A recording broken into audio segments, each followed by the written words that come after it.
maulana Muhammadin wa ala alihi washabihi ajma'in, amma ba'd.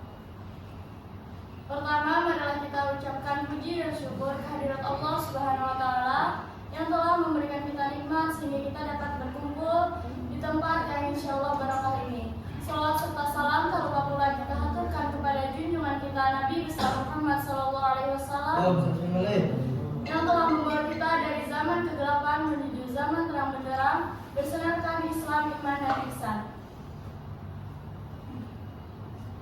Baiklah, terima kasih kepada Ibu dosen pengampu, yaitu Ibu Agustina Rahayu Hussein MH, selaku mata kuliah Sejarah Peradaban Islam. Dan rekan-rekan sekalian yang sudah hadir untuk mendengarkan presentasi dari kelompok 2 dengan judul Perkembangan Sejarah dan Peradaban Islam, Analisis Periode Klasik, Pertengahan, dan Modern. Saya Nazwa Nurul Taskia selaku moderator pada presentasi kali ini mempersilakan kepada presentator untuk menyampaikan presentasinya. Baik, terima kasih kepada moderator yang telah mempersilahkan saya untuk mempresentasikan presentasi kali ini. Sejarah Islam merupakan bagian penting dalam kajian keislaman karena mencatat perjalanan panjang umat Islam sejak masa Nabi Muhammad SAW hingga era kontemporer. Sejarah tersebut tidak hanya berisi peristiwa politik, tetapi juga meliputi perkembangan ilmu pengetahuan, kebudayaan, sosial, dan peradaban umat Islam secara menyeluruh. Secara umum, para sejarawan membagi sejarah Islam ke dalam 3 periode besar, yaitu periode klasik dari tahun 650 sampai 1250 Masehi, periode pertengahan dari 1250 sampai 1800 Masehi, dan periode modern dari 1800 Masehi sampai sekarang. Rumusan masalah yang pertama, bagaimana ciri-ciri utama periode klasik dalam perkembangan sejarah dan peradaban Islam. Yang kedua, apa faktor-faktor yang mempengaruhi dinamika perkembangan Islam pada periode pertengahan. Yang ketiga, bagaimana tantangan dan transformasi yang dihadapi umat Islam pada periode modern. Tujuan penulisan. Yang pertama, menjelaskan ciri-ciri utama periode klasik dalam sejarah dan peradaban Islam. Yang kedua, menguraikan faktor-faktor yang mempengaruhi perkembangan Islam pada periode pertengahan. Yang ketiga, mendeskripsikan tantangan dan perubahan transformasi yang dihadapi umat Islam pada periode modern. Baik, masuk pada pembahasan yang pertama. A. Periode klasik, yaitu dari 650 sampai 1250 Masehi. Periode klasik bisa dibilang sebagai masa keemasan dalam sejarah Islam. Masa ini dimulai sejak diutusnya Nabi Muhammad SAW sampai jatuhnya Baghdad ke tangan Burhan. Di masa ini, Islam bukan cuma berkembang sebagai agama, tapi juga jadi sebuah peradaban besar yang punya pengaruh luas. Walaupun banyak dinasti yang muncul dan terus berganti, posisi khalifah tetap dianggap sebagai sebuah pemimpin tertinggi umat. Periode klasik tersendiri terbagi jadi 2 bagian besar, yaitu masa kemajuan Islam dari tahun 650 sampai 1000 Masehi dan masa disintegrasi dari tahun 1000 sampai 1250 Masehi. Pada masa ini, Islam maju pesat dalam bidang politik, sosial maupun kebudayaan. Yang pertama, masa kemajuan Islam ada pada masa Nabi Muhammad SAW dan Khulafaur Rasyidin. Masa Nabi Muhammad SAW dimulai sejak beliau diangkat menjadi Rasul hingga wafat pada tahun 632 Masehi. Saat di Madinah, Nabi tidak hanya berperan sebagai pemimpin agama, tapi juga sebagai kepala negara. Jadi, Nabi memiliki 2 peran besar sekaligus, yaitu memimpin secara spiritual dan memimpin secara politik. Langkah-langkah penting yang dilakukan Nabi di Madinah antara lain, yang pertama, ada mempersaudarakan kaum Muhajirin dan Ansar untuk menghapus kesenjangan sosial sekaligus memperkuat persatuan umat. Yang kedua, menyusun Piagam Madinah yang menjadi dasar aturan hidup bersama dan mengatur hak serta kewajiban semua kelompok termasuk kelompok non-muslim. Yang ketiga, menanamkan sikap toleransi sehingga masyarakat yang majemuk bisa hidup rukun dan damai. Setelah Nabi wafat, kepemimpinan umat Islam diteruskan oleh Khulafaur Rasyidin. Yang pertama ada kepemimpinan Abu Bakar As-Siddiq, yaitu dari tahun 632 Masehi hingga 634 Masehi. Abu Bakar berhasil menumpas pemberontakan suku-suku Arab lewat perang Riddah, lalu mulai memperluas wilayah Islam ke luar Jazirah Arab. Yang kedua ada kepemimpinan Umar bin Khattab, yaitu dari tahun 634 hingga 644 Masehi, yaitu memperluas kekuasaan hingga Syam, Mesir, dan Irak. Umar juga menata administrasi pemerintahan, mengatur keuangan negara, dan mendirikan kata-kata baru seperti Kufah dan Fustat. Yang ketiga ada kepemimpinan Utsman bin Affan dari tahun 644 sampai 656 Masehi, yaitu kepemimpinannya melanjutkan ekspansi sampai ke Tripoli dan Siprus. Namun di masa pemerintahan Utsman ini juga muncul konflik internal yang akhirnya menyebabkan Utsman terbunuh. Yang keempat ada kepemimpinan dari Ali bin Abi Thalib, yaitu dari tahun 656 hingga 661 Masehi, yaitu Ali menghadapi masa penuh konflik politik seperti adanya perang Jamal dan perang Siffin. Dari sini lahir perpecahan besar umat Islam, yaitu dari munculnya Khawarij dan Syiah. Ali sendiri akhirnya wafat dibunuh oleh kaum Khawarij. Secara keseluruhan, masa Nabi Muhammad SAW dan Khulafaur Rasyidin jadi fondasi penting bagi perkembangan Islam di masa-masa berikutnya. Walau ada konflik politik, semangat persatuan, ekspansi wilayah, dan penegakan nilai-nilai Islam tetap menjadi ciri utama periode ini. Yang kedua, ada dinasti Umayyah, yaitu dari tahun 661 hingga 750 Masehi. Setelah wafatnya Ali bin Abi Thalib, berdirilah dinasti Umayyah yang dipimpin pertama kali oleh Muawiyah bin Abi Sufyan. Disinilah sistem pemerintahan Islam mengalami perubahan besar. Islam, kalau sebelumnya pemilihan khalifah dilakukan dalam musyawarah, maka di masa Umayyah berubah jadi sistem monarki turun-temurun.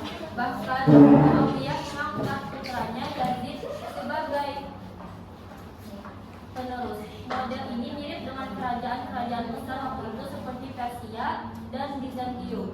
Pusat pemerintahan juga dipindahkan dari Madinah ke Damaskus. Kota ini kemudian berkembang menjadi pusat administrasi, politik, sekaligus kebudayaan baru. Dinasti Umayyah bertahan hampir 1 abad, dipimpin beberapa khalifah penting seperti Muawiyah bin Abi Sufyan, Abdul Malik bin Marwan, Al-Walid bin Abdul Malik, Umar bin Abdul Aziz, hingga Hisham bin Abdul Malik. Dari segi ekspansi wilayah, capaian mereka luar biasa. Di timur, kekuasaan Islam meluas sampai ke Khurasan, Samarkand, bahkan sebagian wilayah India. Sementara di barat, pasukan Islam berhasil menaklukkan Afrika Utara dan kemudian menyeberang ke Eropa. Tahun 711 Masehi, pasukan Tariq bin Ziyad berhasil menaklukkan sebagian besar Spanyol setelah menyeberangi selat yang kini dikenal dengan nama Gibraltar atau Jabal Tariq. Kota Cordova kemudian berkembang menjadi pusat kebudayaan Islam di barat.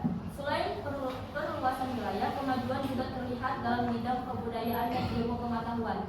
Bahasa Arab dijadikan bahasa resmi administrasi. Mata uang standar dicetak berupa dinar dan dirham, serta ilmu-ilmu Islam mulai berkembang pesat. Pada masa ini lahir karya-karya dalam bidang tata bahasa Arab, tafsir, hadis, fikih, hingga ilmu kalam. Dalam bidang arsitektur berdirilah bangunan megah seperti Masjidil Aqsa, Kubah Al-Sakrah di Yerusalem, dan Masjid Cordova di Spanyol. Dengan demikian, wilayah yang terbentang dari Spanyol di barat hingga Asia Tengah di timur, dinasti Umayyah berhasil meletakkan dasar kokoh bagi peradaban Islam yang berpengaruh besar di dunia. Yang ketiga ada dari dinasti Abbasiyah, yaitu dari tahun 750 hingga 1258 Masehi. Dinasti Abbasiyah lahir setelah berhasil menggulingkan dinasti Umayyah. Dinasti ini dipimpin oleh keturunan Al-Abbas, paman Nabi Muhammad SAW, sehingga dinamakan Abbasiyah. Khalifah pertama adalah Abu Al-Abbas As-Soffah pada tahun 750 Masehi. Berbeda dengan Umayyah yang berpusat di Damaskus, Abbasiyah memindahkan pusat pemerintahan ke Baghdad melalui Khalifah Al-Mansur. Kota Baghdad kemudian berkembang pesat dan berubah menjadi pusat peradaban dunia. Pada masa awal pemerintahan Abbasiyah dikenal kuat dan stabil, terutama pada masa Al-Mansur, Harun Ar-Rasyid, dan Al-Ma'mun. Masa ke-Abbasiyah kemudian menjadi puncak kejayaan Islam, khususnya dalam bidang ilmu pengetahuan dan kebudayaan. Di bidang hukum, lahirlah 4 imam mazhab besar, yaitu ada Imam Malik, Abu Hanifah, Imam Syafi'i, dan Imam Ahmad bin Hanbal. Dalam bidang teologi muncul tokoh pemikir seperti Abu Hasan Al-Asy'ari dan Al-Maturidi. Sementara di bidang filsafat dan sains muncul ilmuwan besar seperti Al-Kindi, Al-Farabi, Ibnu Sina, Ibnu Al-Haytham, Jabir Ibnu Hayyan, hingga Al-Khawarizmi. Pada masa Harun Ar-Rasyid dan Al-Ma'mun berdirilah Baitul Hikmah, yaitu pusat penerjemahan, penelitian, dan perpustakaan besar. Melalui lembaga ini, karya-karya dari Yunani, Persia, dan India diterjemahkan, lalu dikembangkan lebih lanjut. Dari sini lahir kemajuan pesat dalam kedokteran, matematika, astronomi, kimia, hingga filsafat. Lembaga pendidikan, rumah sakit, dan sekolah juga berkembang, membuat Baghdad benar-benar menjadi pusat ilmu pengetahuan dunia. Namun kejayaan ini tidak berlangsung selamanya. Memasuki periode pertengahan, kekuasaan khalifah melemah karena dominasi tentara Turki dan munculnya dinasti kecil yang memisahkan diri. Abbasiyah lama-kelamaan hanya berperan sebagai simbol tanpa kekuatan politik nyata. Puncak kemunduran terjadi pada tahun 1258 Masehi ketika Baghdad dihancurkan oleh Hulaguhan dari bangsa Mongol. Dengan jatuhnya Baghdad, berakhirlah dinasti Abbasiyah sekaligus menutup periode klasik Islam yang penuh dengan kejayaan politik, kebudayaan, dan ilmu pengetahuan. Bagian yang kedua dari puncak kejayaan Islam ada masa disintegrasi dari tahun 1000 sampai 1250 Masehi. Masa disintegrasi dalam sejarah Islam ditandai dengan mulai melemahnya kekuasaan politik pusat, terutama pada dinasti Abbasiyah. Secara formal, khalifah memang masih dianggap pemimpin umat Islam, tapi perannya semakin mengecil. Khalifah lebih banyak berfungsi sebagai simbol persatuan agama, sementara kekuasaan nyata dijalankan oleh dinasti-dinasti kecil dan penguasa lokal di berbagai wilayah. Awal disintegrasi politik sebenarnya sudah tampak sejak akhir dinasti Umayyah, tapi puncaknya terjadi pada masa Abbasiyah. Otoritas khalifah mulai melemah dan pemerintahan banyak dikendalikan oleh pasukan pengawal, khususnya bangsa Turki. Akibatnya, wilayah-wilayah jauh dari Baghdad mulai melepaskan diri dan membentuk kekuasaan sendiri. Meskipun tetap mengakui khalifah secara simbolis dengan cara membayar upeti. Situasi ini melahirkan banyak dinasti kecil. Di Afrika Utara muncul dinasti Idrisiyah di Fas dan Aghlabiyah di Tunisia. Di Mesir berdiri dinasti Tuluniyah yang dikenal dengan pembangunan rumah sakit di Fustat dan Masjid Ibnu Tulun. Setelahnya ada dinasti Ikhshid sebelum akhirnya kekuasaan berpindah ke dinasti Fatimiyah. Sementara di kawasan timur berdiri dinasti Hamdani di Syria, Samanid di Transjordania, hingga Ghazwaniyah di bawah Mahmud Ghaznawi yang bahkan memperluas wilayah sampai ke India. Selain itu, masa disintegrasi juga diwarnai pemberontakan besar, misalnya pemberontakan Zar yang dilakukan para budak Afrika di Irak. Ada juga gerakan Koromitah yang pernah menyerang Mekah pada tahun 930 Masehi dan membawa Hajar Aswad ke markas mereka di Bahrain. Dari kelompok ini muncul Hashashin di bawah pimpinan Hasan bin Sabbah yang terkenal dengan aksi-aksi teror di Persia. Di Baghdad sendiri, kekuasaan sempat dikuasai dinasti Buwaiti dari Persia yang menjadi khalifah sekedar simbol. Setelah itu, dinasti Saljuk tampil dengan tokoh-tokoh seperti Tughril Beg, Al-Arslan, dan Malik Shah. Pada masa Saljuk, berdirilah Madrasah Nizamiyah yang melahirkan ulama besar seperti Imam Al-Ghazali. Namun pada masa ini juga muncul perang salib yang berlangsung lebih dari 2 abad. Di Mesir, dinasti Fatimiyah yang berhaluan Syiah mendirikan kota Kairo sebagai ibu kota baru. Mereka juga membangun Masjid Al-Azhar yang sampai sekarang masih menjadi pusat ilmu pengetahuan Islam tertua, serta mendirikan Dar al-Hikmah sebagai lembaga keilmuan. Dinasti ini bertahan hingga akhir abad ke-12 sebelum digantikan oleh dinasti Ayyubiyah di bawah Salahuddin al-Ayyubi. Sementara itu di Spanyol berdiri dinasti Umayyah dengan pusat pemerintahan di Cordova. Kota ini berkembang jadi pusat kebudayaan Islam Barat, melahirkan tokoh besar seperti Ibnu Hazm dan Ibnu Rushd. Namun sejak tahun 1031 Masehi, dinasti Umayyah di Spanyol runtuh dan wilayah Andalusia terpecah menjadi kerajaan-kerajaan kecil yang disebut Taifah. Salah satu peristiwa besar pada masa disintegrasi adalah Perang Salib. Perang ini bermula ketika Asia Kecil dikuasai oleh Saljuk sehingga jalan berziarah Kristen ke Palestina terhalang. Paus Urbanus II kemudian menyerukan Perang Salib pertama pada tahun 1096 Masehi yang berhasil merebut Yerusalem. Perang Salib kemudian berlangsung hingga 1291 Masehi dan memberikan dampak besar baik bagi dunia Islam maupun Eropa. Meskipun politik Islam saat itu terpecah belah, disintegrasi justru membawa dinamika baru. Dari sisi kebudayaan, lahirlah pusat-pusat ilmu pengetahuan di Kairo, Cordova, Bukhara, dan Samarkand.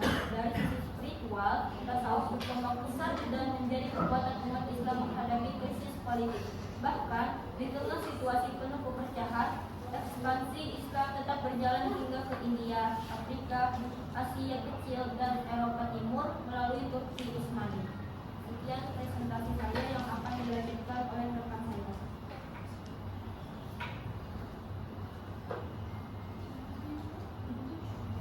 Periode pertengahan.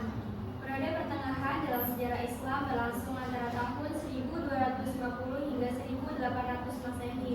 Masa ini terbagi menjadi 2 fase besar, yaitu fase kemunduran pertama dari tahun 1250 hingga 1500 Masehi dan fase 3 kerajaan besar, yaitu dari tahun 1500 Masehi sampai 1800. Periode ini diawali dengan peristiwa besar, yakni jatuhnya Baghdad ke tangan bangsa Mongol pada tahun 1258 Masehi.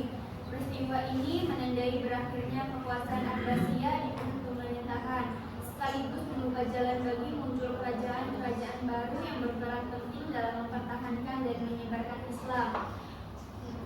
Fase kemunduran pertama dari tahun 1250 hingga 1500 Masehi.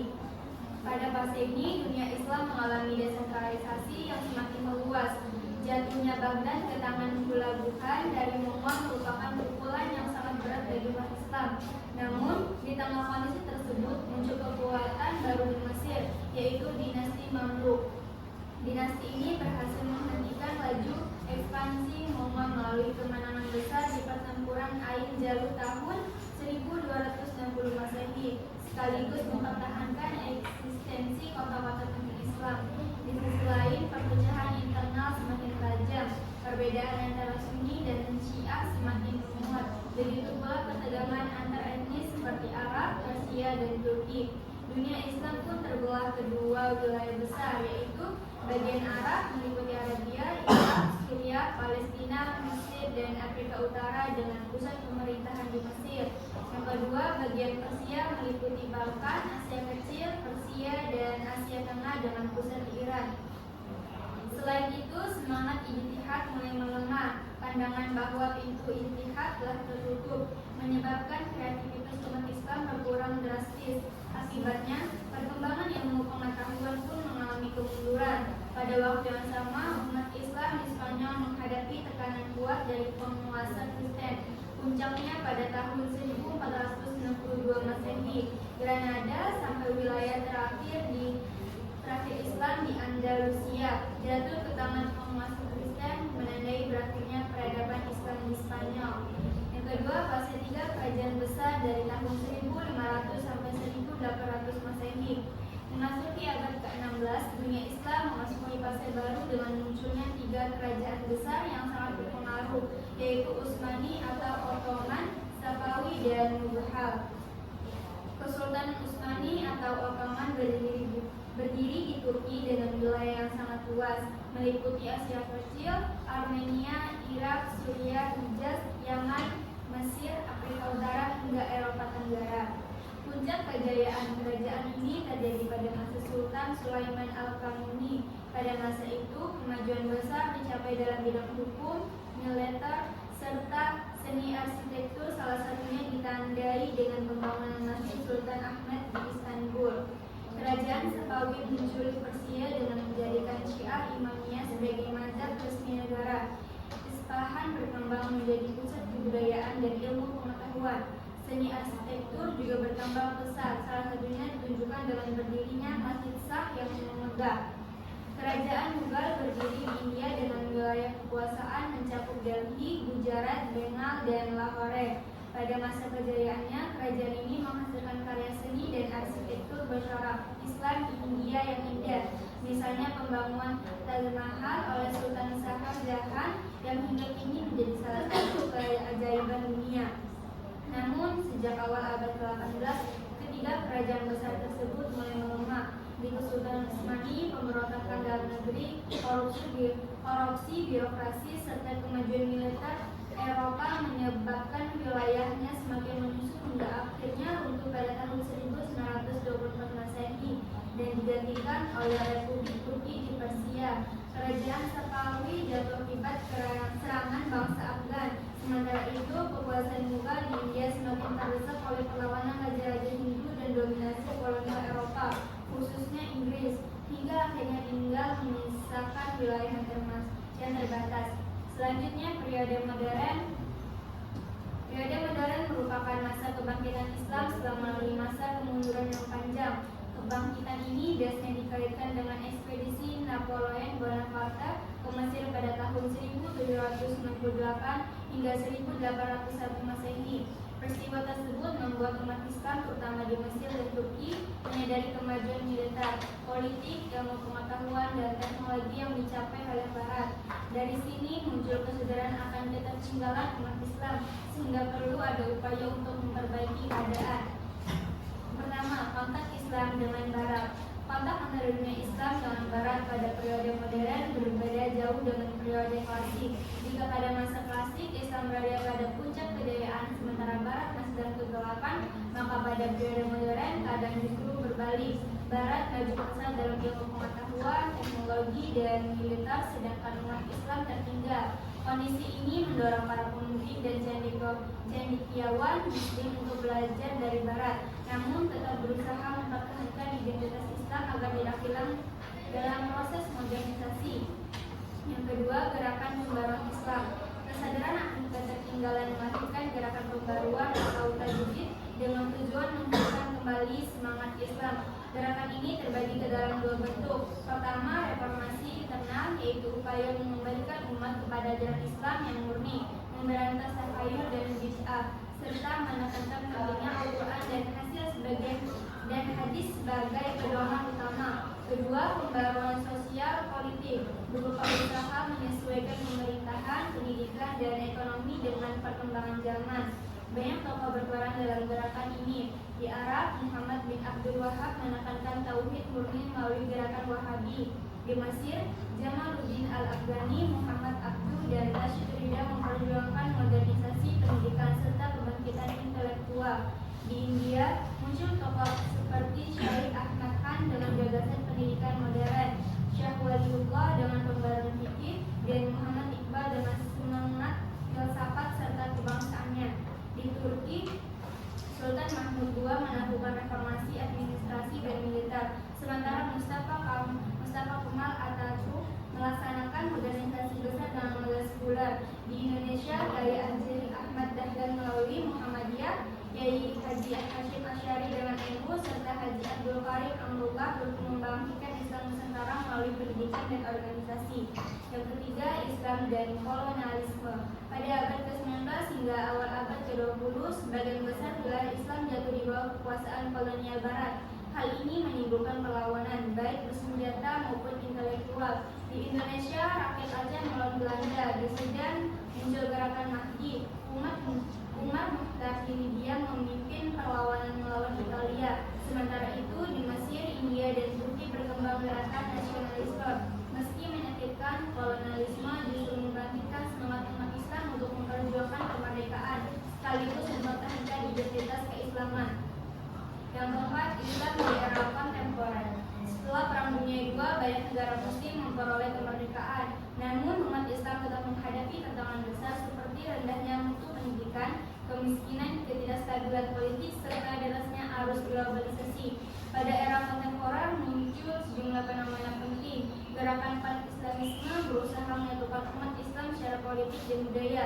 Kebangkitan Islam sejak tahun 1970-an terlihat dari meningkatnya kesadaran beragama, dakwah, dan munculnya organisasi-organisasi Islam modern. Selain itu, organisasi internasional seperti Organisasi Konferensi Islam memainkan peran penting dalam memperjuangkan kepentingan umat Islam di dunia. Di sisi lain, umat Islam juga berhadapan dengan tantangan baru berupa sekularisasi, radikalisme, terorisme, serta isu global seperti demokrasi, HAM, lingkungan, teknologi, dan ekonomi digital. Selanjutnya, kesimpulan.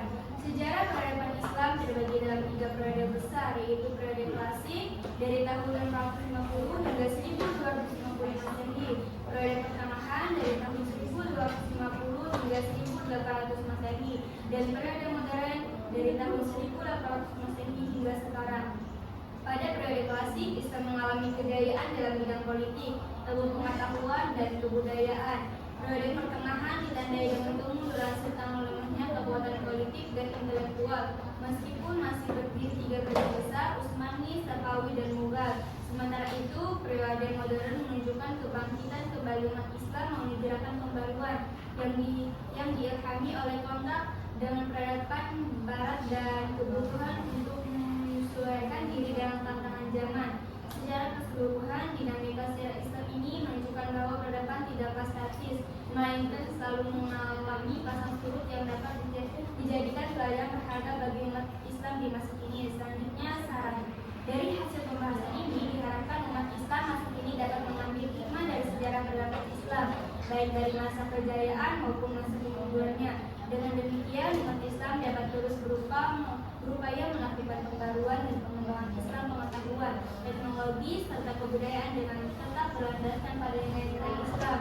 Selain itu, bagian sejarah peradaban Islam sebaiknya terus ditingkatkan agar generasi muda memiliki pemahaman yang mendalam tentang identitas dan warisan intelektual dari Islam.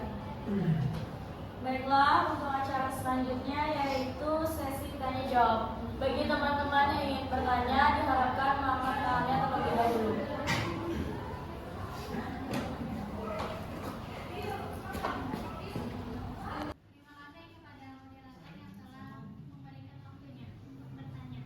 Pertanyaannya dalam bagian yang membahas kontak Islam dengan Barat, disebutkan bahwa banyak pemimpin dan cendekiawan Muslim terdorong untuk belajar dari Barat sambil mempertahankan identitas Islam. Bagaimana cara mereka menjaga keseimbangan antara adopsi teknologi Barat dan mempertahankan nilai-nilai Islam? Apakah ada tokoh tertentu yang berhasil melakukan hal tersebut? Saya di sini anak petakun. Apa yang dimaksud dengan sejarah Islam dan mengapa penting dipelajari atau mengetahui dalam kajian Islam? Saya dulu. Baiklah, kepada presentator agar dapat menjawab pertanyaan dari teman-teman. Baiklah, saya akan menjawab pertanyaan dari Nelsi Fajabila, yaitu jadi waktu dunia Islam mulai banyak berhubungan dengan Barat di periode modern, para pemimpin dan cendekiawan Muslim sadar kalau mereka tertinggal jauh dalam hal teknologi pendidikan dan militer. Nah, yang mereka lakukan itu bukan sekedar meniru mentah-mentah, tapi lebih ke mengambil sisi positif dari Barat, lalu menyesuaikan dengan nilai-nilai Islam. Contohnya ada filsafat dalam studi pendidikan. Muhammad Abduh di Mesir memperlakukan sistem belajar. Dia memasukkan ilmu modern seperti matematika dan sains ke dalam kurikulum, tapi tetap menekankan ajaran Al-Quran dan hadis sebagai dasar. Jadi murid-muridnya paham perkembangan zaman, tapi juga kuat iman. Di India ada Said Ahmad Khan. Beliau mendirikan sekolah modern yang mengajarkan ilmu Barat, tapi dengan tujuan supaya umat Islam India bisa bangkit dari ketertinggalan tanpa meninggalkan keyakinan agamanya. Jadi, maksudnya itu cara mereka menjaga keseimbangan itu dengan prinsip ambil yang bermanfaat, buang yang bertentangan dengan syariat. Jadi teknologi, ilmu, dan sistem yang baik dari barat bisa dipakai, tapi akidah dan nilai-nilai Islam tetap jadi pegangan. Sekian jawaban dari saya, semoga bisa dapat dipahami. Baik, saya akan menjawab pertanyaan dari Alfi. Apa yang dimaksud dengan sejarah Islam dan mengapa penting dipelajari dalam kajian keislaman? Sejarah Islam adalah kajian tentang perjalanan umat Islam sejak masa Nabi Muhammad SAW hingga perkembangan Islam di berbagai belahan dunia, mencakup peristiwa tokoh, pemikiran, serta dinamika sosial, politik, ekonomi, dan budaya.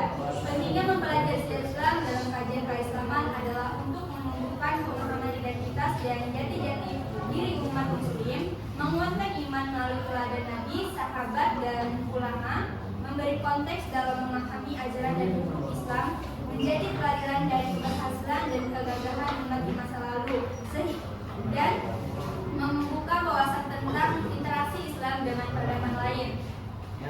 Yang dari saya, Bapak dapat dipahami. Baiklah, terima kasih kepada Ibu Agustina Rahayu Hussein MH selaku dosen pelaku sejarah peradaban Islam dan teman-teman yang sudah berkenan menyimak presentasi hingga akhir. Saya Nazwa Nurul Taskia selaku moderator, pamit undur diri. Mohon maaf jika ada salah kata. Wassalamualaikum warahmatullahi wabarakatuh. Waalaikumsalam warahmatullahi wabarakatuh. Beri aplausnya dulu. Beri aplausnya dulu.